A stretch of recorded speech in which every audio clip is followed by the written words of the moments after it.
Welcome to the channel. DRSN here. In this video, I will show audio clip of old debate discussing whose playoff run was more impressive, Allen Iverson's 2001 or LeBron's 2018 draft. This is a interesting debate that appeared in my YouTube algorithm, and I wanted to make a video on it.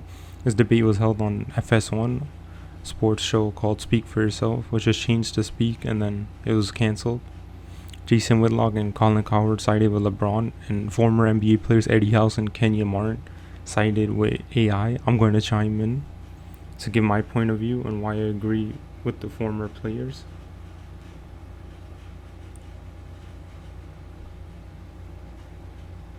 So let's go to the next video clip. So here's the video audio. I'm going to be using the microphone, but this is for the slides. I'm going to send the slides so you can watch it, the video on the slides. So here the videotape, it starts. I'll put it on double speed. We're gonna watch only a few clips of it and I'll chime in. I looked into this morning when this topic came up, and I think it's very, very close. You can kind of go either way on this. You can go either way. You can't go either way, brother. There's no way you can go either way. Allen Iverson is so much harder for what Allen Iverson did at his size, his slight build. He's always on the floor. What he's doing is way more impressive than what LeBron is doing, because LeBron... Allen Iverson is similar to Russell Westbrook, where he played both sides of the floor. He wasn't a great defender, but he got steals. I think he won a steals title. So this is the 2000-2001 series, 2001 playoff run, where in the regular season he won MVP. Just hit on it. How big is he? 6'9", 260. He can play bully ball. Allen Iverson can't play bully ball. He can, and how many times was AI? How many times was AI getting knocked to the floor, getting right back up? And the way he can electrify the crowd, not only with his crossover, but the way he scores, man. It was just unbelievable. It was hard to guard. I actually had to guard. So I played with LeBron. I had to guard AI. AI never stopped moving. He never took the play off, and he played hard on both sides of the court. He didn't take rest on defense. Yeah, I think LeBron was remarkable, but he took a rest on defense during the 2018 playoffs, and in the finals you saw he let J.R. Smith switched on to Kevin Durant in that game 3, and Kevin Durant hit the dagger game 3 shot. There's a difference between a heavyweight, Muhammad Ali and Joe Louis. You never hear him compared to Sugar Ray Robinson or Sugar Ray Leonard. But this is the flaw here, is that this is a team sport. That's boxing is individual. No, it's about LeBron, and what he's doing is every bit as impressive as what Iverson did. This NBA is a lot easier for LeBron James. The rules benefit LeBron James. And being 6'8", 260, and you can run where you want to. There's no resistance. Yeah, LeBron's size. He has a size advantage, but Allen Iverson had to use the speed, and he was only like 5'11", 6 feet. And the physicality, the defense in the mid-90s to the mid-2000s, where the pace was slow, the game scores are like 70 to 80 points. Even I think the average scoring dropped after Jordan's second retirement, and because of that, David Stern had to get rid of the hand checking. They had to make it more offensive friendly. No hand checking, freedom of movement. Hey, I put AI on his butt one game. I laid him out, got him choked out like that. I hit LeBron like that. LeBron go lay there, grab his face. It's a difference. That man is bad man. At his size. LeBron, your size. LeBron, I'm pretty ready. But LeBron, his efficiency is remarkable. I told you. LeBron's efficiency is remarkable, but his shots are shot. You gotta look at shot tendencies. LeBron, his shot selection is predominantly 10 feet within the basket. There's a stat that where he shoots under 40% outside of 10 feet. He made $300 million.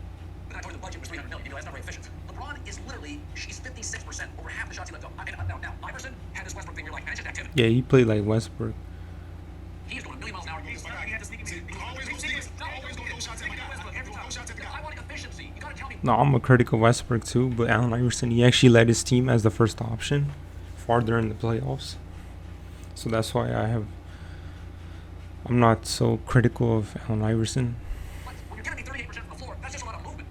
38%, but he took contested mid-range shots. During that era, it was a lot of hero ball, so Kobe Bryant, T.C. McGrady, Vince Carter, they took mid-range shots, contested mid-range and inside shots. It's different from now, where it's like more passing, kicking out, driving kick to the 3-point shot, more positions, more faster pace. During that era, I think the average field goal percentage was for a guard was like 43%. It was in the lower 40s. Who else did Allen Iverson have? One of the great coaches. The kid Mutombo, the defensive player of the year, offensive liability though. Mutombo was in his mid to late 30s, but he did win DPOI, so I'll give him credit there. And Larry Brown's like one of the greatest coaches of all time. He won with the Detroit Pistons. Everywhere he went, there's like winning, so I'll give him that. And I think Iverson had Aaron McKee, who was like the 6th man of the year. I think he won it during that year. but he didn't have a scoring option, so he had to carry the scoring load, but not the defensive load. So that's where I'll agree with Whitlock in that he had some help, defensive help, and he had a great coach.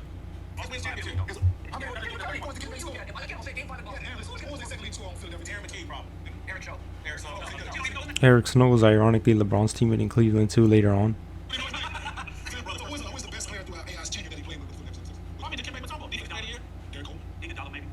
Iguodala was later on though, after the playoff run.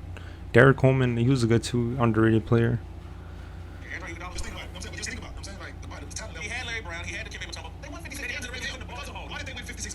Yeah, it was an Allen Iverson led team where scoring load was high on AI.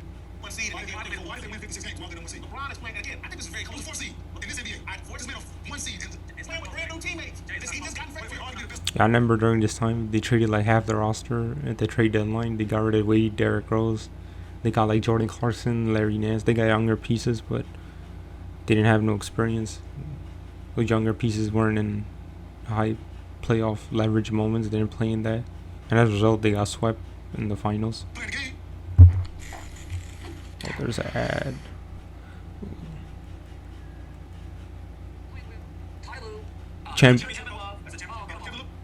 Ty Lue's a bad point by Colin Cowherd. Ty Lue's a championship level coach. Kevin Love is a borderline. He was a borderline superstar in Minnesota. He made second team All NBA. He's an All-Star caliber player.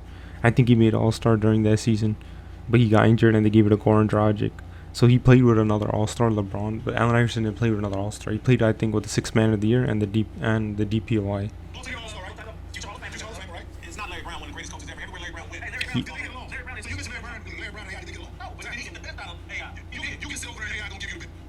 Whitlock has a valid point about Larry Brown getting the best out of AI.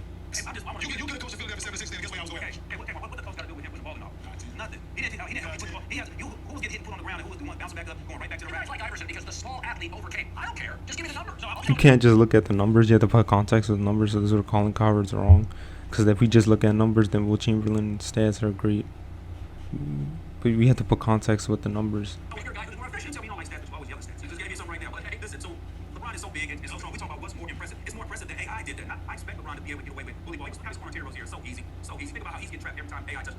Yeah, that Boston Celtics team he faced in the Eastern Conference Finals didn't even have Kyrie Irving and Gordon Hayward. So he was basically facing a young Jaylen Brown and a young Jason Tatum and good role players.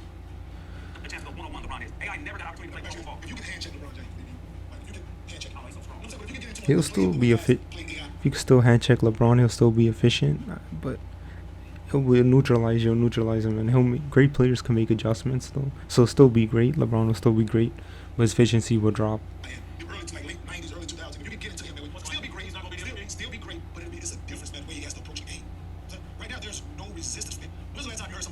Yeah, there's no, because of the spacing, even the floor stretched out and the paint's not as clogged as it used to be.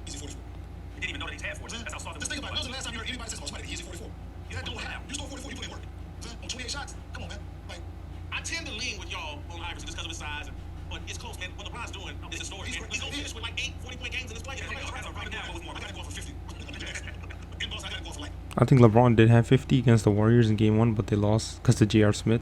And then LeBron, he ran out of fuel, and they got outscored in overtime. If you allow LeBron to play one-on-one with Terry Rozier in the post and no double team comes, it's going to be easy. I mean, that's easy money right there. That's like him being in the gym with AI was getting double every time he touched the ball. He never got out to play one-on-one. Yeah, Iverson, the Lakers, when they versed him, they focused on stopping Allen Iverson, so they had double team him. And that's why his efficiency is also low. You have to look at the tendencies I mentioned earlier in the video. Okay, so that's the end of the audio clip, but I'm going to talk about why I think Allen Iverson's playoff run is more impressive. Allen Iverson, his competition was greater, so he beat Reggie Miller, his Pacers, in the first round.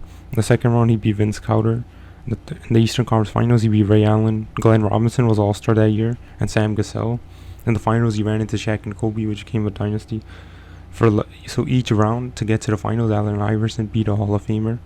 But for LeBron and the Pacers, he faced also the Pacers in the first round, but they had Victor Oladipo, one All-Star, and Sabonis just got traded for Paul George from the Thunder, and he didn't develop yet.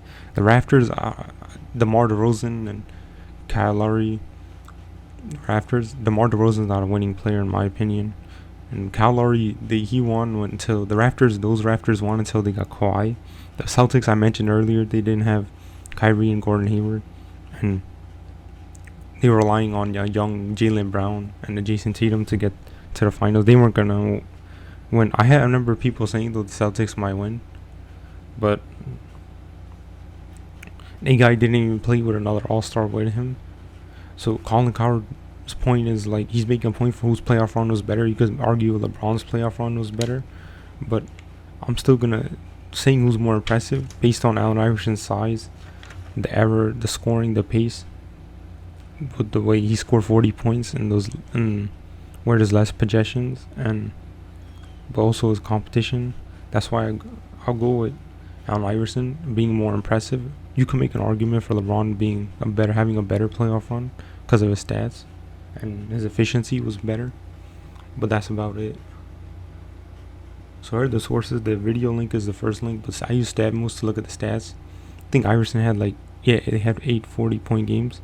LeBron had, I think, around that much, or he had more.